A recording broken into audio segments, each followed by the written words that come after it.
охири ҳафтаи гузашта гурӯҳе аз пирони деҳаи хоҷаи аълову сомониёни Исфара бо ҳамсоягони қирғизи худ мулоқот кардаанд.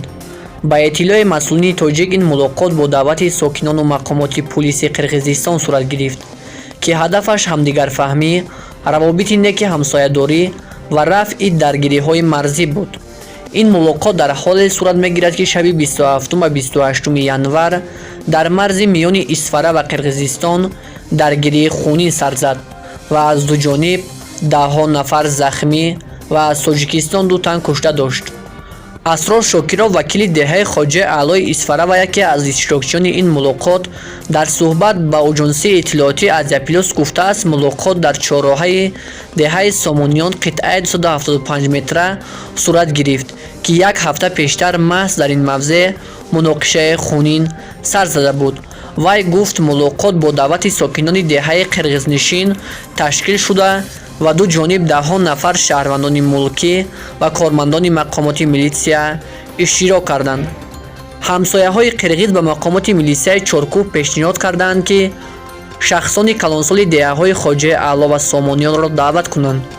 Гуфтаанд, мо безор шудем аз гурезу ҷангу ҷанҷолу ғурбат ва даъват карданд ва пирони мо дарди дил бигӯянд. Мо розӣ шудем, чун ин ҷангу ҷидол ба касе лозим нест. Агар ҳамдигарфаҳмӣ кунем, кори хуб мешавад, гуфт ин вакил. дар чанд навори видеое, ки сокинон дар ихтиёри Азия Плюс гузоштанд, дида мешавад, ки пирони деҳаи хоҷаи аъло бо ҷомаву тоқии Исфара ва ҳамсояҳо дар саркӯлоҳи қирғизӣ дасти ҳам фишурда аз ҳоли ҳамдигар пурсон мешаванд.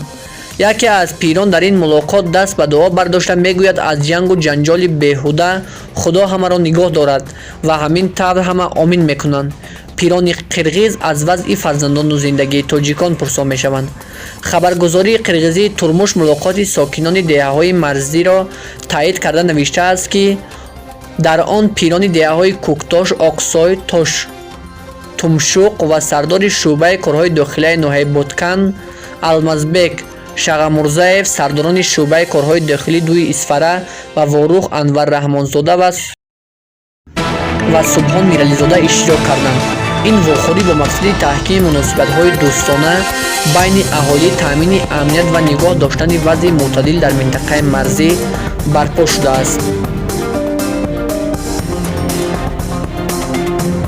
аз ин пештар оши оштӣ гуфта буданд. бисёр корҳоеро кардем ва байни сокинони деҳаҳои хоҷаи аъло ва Самарқандак бозии футбол ташкил кардем, аммо натиҷа надод.